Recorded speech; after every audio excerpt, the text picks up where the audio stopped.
오늘 우리 함께 읽을 기록된 하나님 말씀, 신약의 말씀 에베소서 제1장 1에서 14절까지의 말씀입니다. 하나님의 뜻으로 말미암아 그리스도 예수의 사도된 바울은 에베소에 있는 성도들과 그리스도 예수 안에 있는 신실한 자들에게 편지하노니, 하나님 우리 아버지와 주 예수 그리스도로부터 은혜와 평강이 너희에게 있을지어다.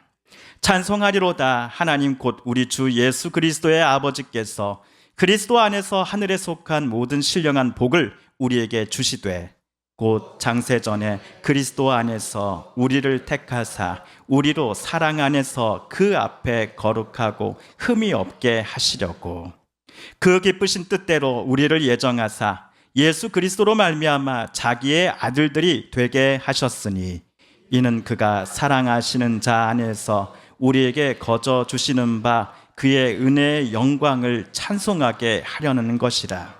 우리는 그리스도 안에서 그의 은혜의 풍성함을 따라 그의 피로 말미암아 속량 곧 죄사함을 받았느니라. 이는 그가 모든 지혜와 총명을 우리에게 넘치게 하사 그 뜻의 비밀을 우리에게 알리신 것이요, 그의 기뻐하심을 따라 그리스도 안에서 때가 찬 경륜을 위하여 예정하신 것이니, 하늘에 있는 것이나 땅에 있는 것이 다 그리스도 안에서 통일되게 하려 하심이라. 모든 일을 그의 뜻의 결정대로 일하시는 이의 계획을 따라 우리가 예정을 입어 그 안에서 기업이 되었으니, 이는 우리가 그리스도 안에서 전부터 바라던 그의 영광의 찬송이 되게 하려 하심이라. 그 안에서 너희도 진리의 말씀 곧 너희의 구원의 복음을 듣고 그 안에서 또한 믿어 약속의 성령으로 인치심을 받았으니, 이는 우리 기업의 보증이 되사 그 얻으신 것을 속량하시고 그의 영광을 찬송하게 하려 하심이라. 아멘.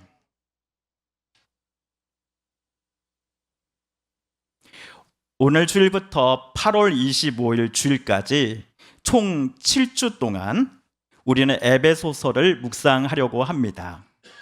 교회력에 따른 주일 성경 읽기 목록표에 7월, 8월 두 달간 신약의 말씀 중 하나가 에베소서가 제시되어 있기 때문입니다.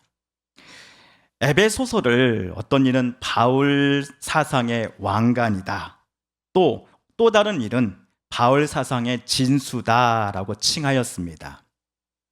최근에는 에베소서가 교회론의 교과서다라고 부르는 학자들이 많아졌습니다. 교회는 어떤 곳이며 어떠한 모습이어야 하는가라는 질문에 대한 정답을 에베소서를 통해 찾고자 하는 연구들이 증가했습니다. 예를 들어 존 스토트 목사님이라는 분은 에베소서가 교회의 본질, 통일성, 사명, 성결함과 성숙함에 대한 깊이 있는 통찰을 제공하는 책이다라고 말합니다. 에베소서 묵상을 통해 교회는 그리스도의 몸이라는 것을 자신들이 깨닫고 세상에 하나님의 뜻을 나타내는 중요한 역할을 교회가 감당해야 한다라고 존 스토트 목사는 에베소서 묵상에서 주장했습니다. 안타깝게도 교회에 대한 우리 한국 사회의 인식이 점점 안 좋아지고 있지요. 이 부분은 제가 굳이 여기서 또 말씀드리지 않아도 다들 알고 계실 겁니다. 뼈아픈 점입니다. 그래서 총회사나 모든 교회들이 교회에 대한 사회의 인식을 어떻게 하면 개선할 수 있을까 하여 여러 가지 노력들을 많이들 시도하고 있습니다. 그러나 저는 교회가 어떤 곳이어야 하는지를 저와 여러분이 먼저 정확하게 아는 것이 우리에게 제일 중요한 일이다라고 생각합니다.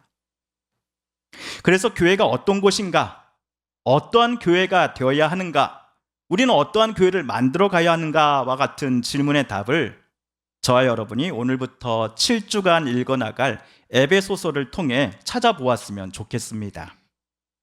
하지만 그 답들을 어딘가에 기록함으로 끝이 아니었으면 좋겠습니다. 묵상을 통해 깨닫고 다짐한 바대로 우리 서북교회가, 그리고 서북교회 구성원인 저와 여러분 우리 모두가 더욱더 예수님 안에서 성숙해져 가는 시작점이 이번 우리의 에베소서 묵상이 되었으면 좋겠습니다. 에베소서는 바울이 로마 감옥에 붙잡혔던 시기에 에베소에 보낸 편지입니다. 특별히 1장 1절을 보시면 에베소에 있는 성도들과 그리스도 예수 안에 있는 신실한 자들에게 보낸 편지입니다. 바울이 이 편지를 쓸 당시 에베소는 로마 제국에서 정치와 상업 또 종교의 중심지였습니다. 오늘날의 튀르키예에 있는 곳이지요. 에베소에는 풍요와 다산의 여신 아데미 대신전이 세워져 있었습니다. 또한 이 신전은 고대 세계의 7대 불가사의 중 하나라고 합니다. 그런데 지금은 기둥 하나만 남겨 있습니다. 또한 에베소에 가보시면 2만 5천 명 이상 수용할 수 있는 거대한 원형극장이 있었으며 근처에는 경기장도 있었습니다. 아데미 신전을 찾는 수많은 종교 순례객들과 원형극장 그리고 이 경기장을 보고자 찾아온 세계 각국의 일반 관광객들로 인해 에베소는 바울 당시에도 상업적으로 큰 수입을 올리고 있었던 도시였습니다. 그런데 에베소에 살면서 풍요와 다산의 여신인 이 아데미가 아니라 나사렛 출신이요 목수의 아들이라고 알려졌던 예수님을 하나님의 아들로 그리고 그리스도와 주님으로 고백하며 살아가기 시작한 이들이 있었으니 그들이 바로 에베소 교회의 성도들이었던 것입니다. 에베소서 4장 14절 보시면 바울은 에베소 교인들에게 인간의 속임수나 간교한 술수에 빠져서 온갖 교훈의 풍조에 흔들리거나 이리저리 밀려다니지 말아야 합니다 라고 부탁했습니다. 에베소라는 도시 사회 안에서 생뚱맞게도 예수의 사람이라고 불리는 그리스도인으로 살아간다는 것이 얼마나 힘든 일이었는지를 방금 바울의 말에서 우리는 느낄 수 있습니다. 우리 성도님들 중에서도 각 가정에서 외롭게 신앙생활을 하셨던 분들이시라면 에베소 교인들이 그리스도인으로서 살아가면서 얼마나 힘들고 수없이 낙심했으며 얼마나 또 괴로웠을지를 누구보다도 잘 알고 동감해 주시지 않을까 싶습니다. 우리 다시 1장 1절로 되돌아가 보겠습니다. 1절에서 성도라는 호칭에는 구별된 자라는 뜻을 갖고 있습니다. 구분이 아닙니다, 여러분. 구별입니다. 국어사전은 구별을 성질이나 종류에 따라 차이가 남 또는 성질이나 종류에 따라 갈라놓음으로 정의를 합니다. 쉽게 말해 성도와 성도가 아닌 이 사이에는 뭔가가 차이가 난다라는 것입니다. 이 차이를 오늘 바울은 에베소 교인들에게 다음과 같이 설명했습니다. 성도는 하늘에 속한 모든 신령한 복을 받은 사람들이다 라고 말입니다. 우리 3절을 함께 읽어볼까요? 시작. 우리 주 예수 그리스도의 아버지이신 하나님을 찬양합시다. 하나님께서는 그리스도 안에서 하늘에 속한 온갖 신령한 복을 우리에게 주셨습니다. 그런데 이 복을 에베소 교인들이 얻고 싶다고 하여서 가지고 싶다고 하여서 스스로 쟁취한 것이 절대로 아닙니다. 모든 신령한 복들이란 하나님 아버지께서 십자가에 달리신 이 예수 그리스도를 통해 에베소 교인들에게 주신 것이기 때문입니다. 그렇다면 그 복이 구체적으로 무엇일까요? 복이라 하면 많은 이들이 부자가 되는 물질의 복을 생각하곤 합니다. 아니면 자기가 속한 회사나 조직에서 높은 자리에 오르는 것을 복 중에 하나라고 간주하는 이들도 있습니다. 하지만 오늘 에베소서에서 바울이 말하는 복은 앞에서 말한 것들을 뛰어넘습니다.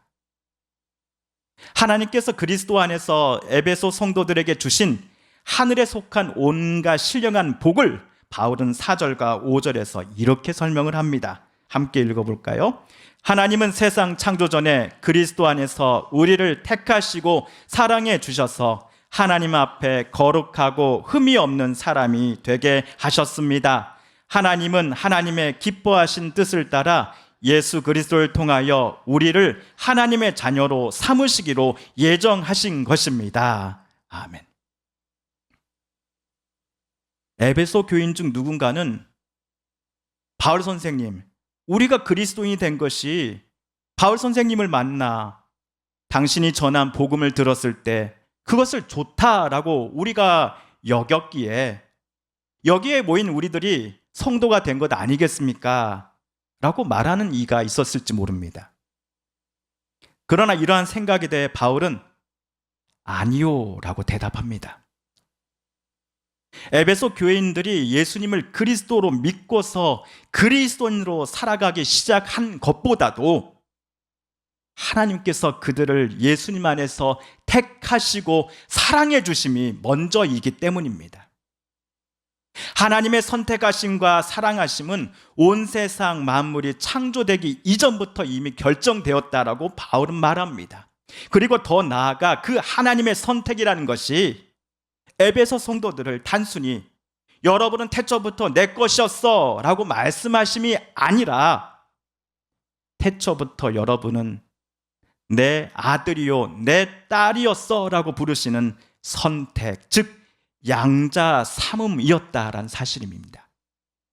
다른 말로 하면 하나님께서 에베소 교인들을 그리고 그리스도 안에 있는 저와 여러분을 하나님의 아들로 딸로 입양하셨다라는 것입니다.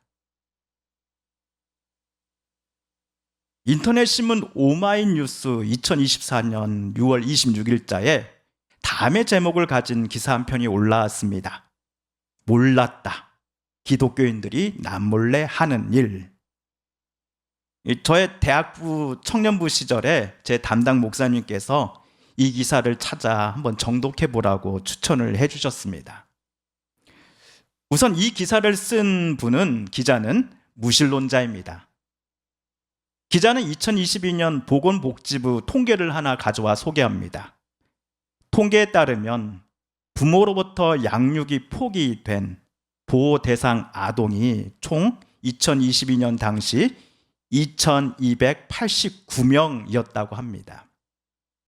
이 중에 시설로 간 아이들은 1881명, 가정 위탁은 772명입니다.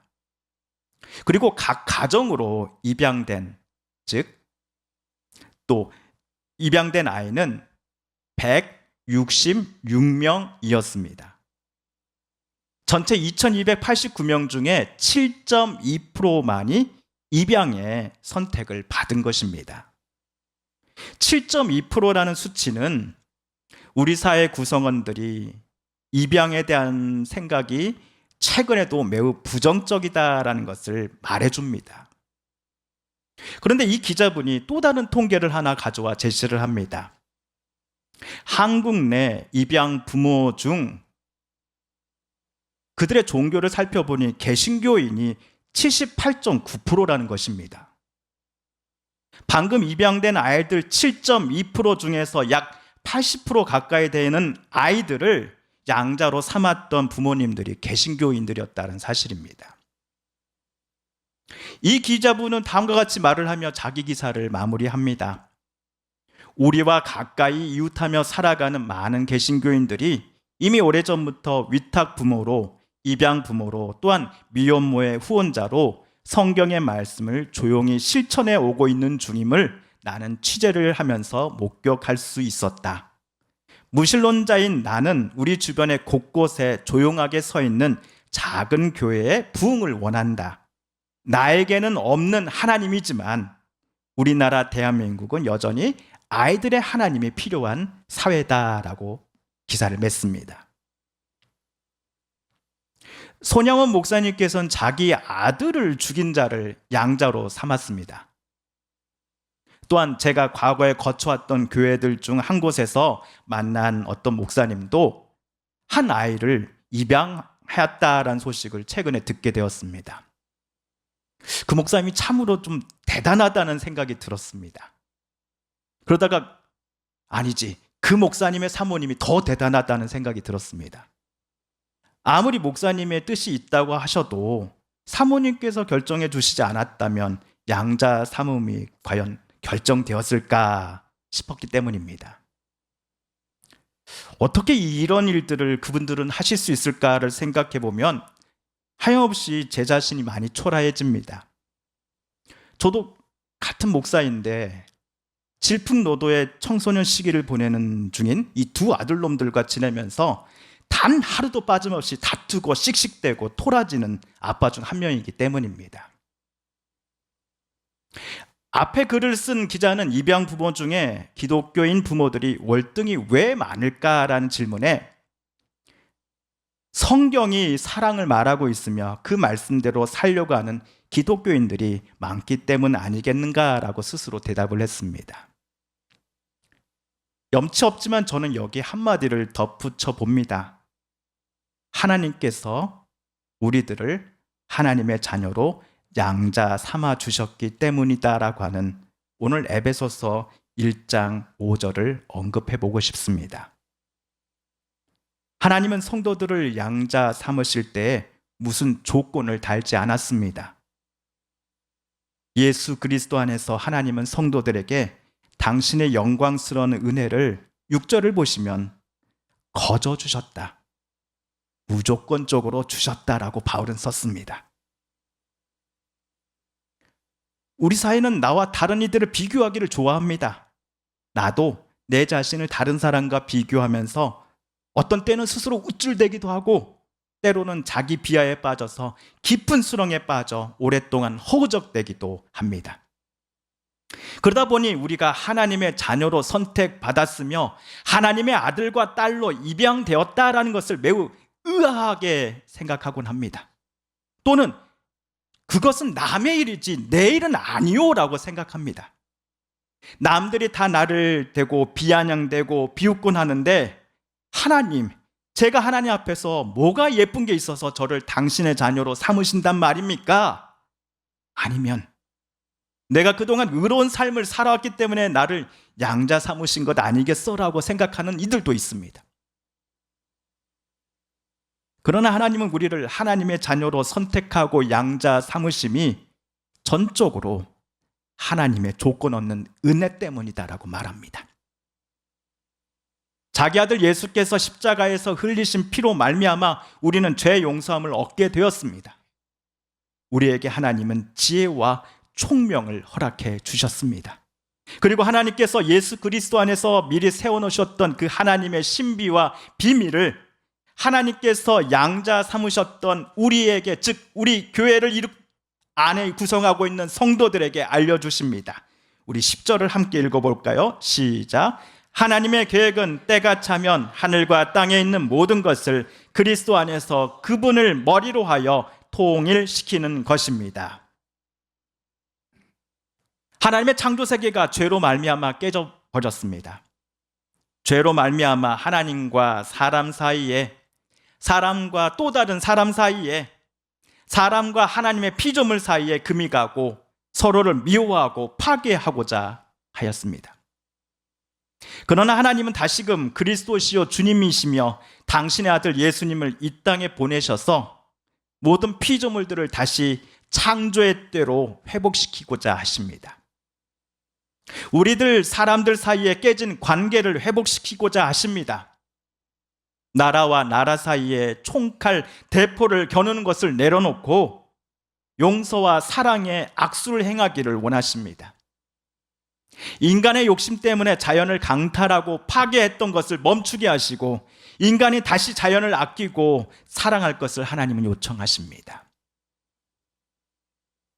이런 회복의 일에 하나님은 그리스도로 말미암아 하나님의 자녀로 선택받은 저와 여러분을 당신의 일에 파트너로 동참시키십니다. 세상의 물질, 권력, 명예가 아니라 그리스도께 소망을 두겠다라고 결심한 저와 여러분으로 하여금 하나님 아버지는 하나님의 영광을 찬미하는 사람으로서 우리가 주님 다시 오실 때까지 살아갈 것을 요청하고 계십니다. 그러나 성도들을 향한 하나님의 위와 같은 요청과 명령은 우리 스스로의 힘으로는 절대로 이룰 수 없는 것들입니다. 한번 생각해 보십시오. 우리가 아무리 성도로 살아간다 하지만 우리 자신이 죄에 자주 넘어지고 연약한 사람인지를 누구보다도 우리가 잘 알고 있지 않습니까? 또한 아데미 여신 숭배 때문에 영적으로나 육적으로 타락했던 에베소 사회에 비교해 보면 지금 2024년 저와 여러분이 살아가는 시대도 만만치 않게 어두운 것이 사실이기 때문입니다. 유튜브 영상만 하더라도 더 자극적인 영상, 즉 우리의 말초신경을 더욱더 자극할 수 있는 것들이어야만 조회수가 올라갑니다. 조회수가 올라간다는 것은 그만큼 영상 제작자들에게 들어가는 수입이 더 늘어난다는 것을 뜻합니다. 이런 때 하나님 아버지는 우리에게 허락하신 성령 하나님을 저와 여러분이 더욱더 의지하라고 말씀하십니다. 하나님은 우리들의 마음에 성령으로 날인해 주셨습니다. 성령으로 도장 찍어 주셨다는 겁니다. 성령 하나님은 저와 여러분이 하나님께서 그리스도 안에서 태초부터 선택하시고 양자 삼으신 하나님의 자녀이다라고 하는 그 사실을 늘 깨우쳐 주실 것입니다. 우리가 하나님께로부터 선택받았다라고 하는 이 담보물과 같은 존재가 바로 성령 하나님이십니다. 하나님의 영광을 늘 찬미하며 살아가도록 성령 하나님은 저와 여러분을 도와주실 것입니다. 하나님의 뜻이 늘 무엇인지를 늘 밝히 드러내주시고 우리에게 하나님의 자녀로서 살아갈 용기와 힘을 하나님께서는, 성령 하나님께서는 오늘도 내일도 허락해 주실 것입니다. 성도 여러분, 오늘은 에베소서 묵상 첫 번째 시간이었습니다. 오늘 말씀 묵상을 통해 딱 한 가지만 기억해 주시면 좋겠습니다. 하나님 아버지는 예수 그리스도 안에서 있고자 하는 저와 여러분을 당신의 양자로 삼으셨다라는 사실 말입니다. 우리의 어떤 공로나 선함, 명예, 돈으로서는 성취할 수 없는 것이요 오직 하나님 아버지의 은혜 때문임을 우리는 잊지 말아야 할 것입니다. 그렇다면 이러한 하나님의 은혜를 우리가 어떻게 갚으면 됩니까? 하나님의 은혜가 100이라고 한다면 그중 1이라도 우리는 되갚을 수 있는 능력이 없습니다. 하나님이 우리에게 100 중에 1이라도 갚으라고 저와 여러분에게 명령하시지도 않습니다. 다만 하나님께서 저와 여러분에게 원하시는 것은 단 하나입니다. 하나님의 영광을 찬미하는 사람으로 오늘을, 내일을 살아가라는 것입니다. 우리가 거저받은 하나님의 그 은혜와 사랑을 오늘 박종관 장로님 기도해 주신 것처럼 나도 내가 오늘 만나는 사람들에게 전하며 살라는 것입니다. 이 명령대로 이런 하나님의 부탁과 당부처럼 오늘을, 내일을 살아가겠습니다 라고 저와 여러분 이 아침 함께 다짐해 보시지 않으시겠습니까? 우리 함께 기도하겠습니다. TV CM, 라디오 CM, 선거 홍보 영상, 기업 홍보 및 기록 영화를 전문으로 기획, 촬영하여 제작하는 산여울 기획은 1등 제품을 2등 가격으로 공급합니다. 산여울 기획.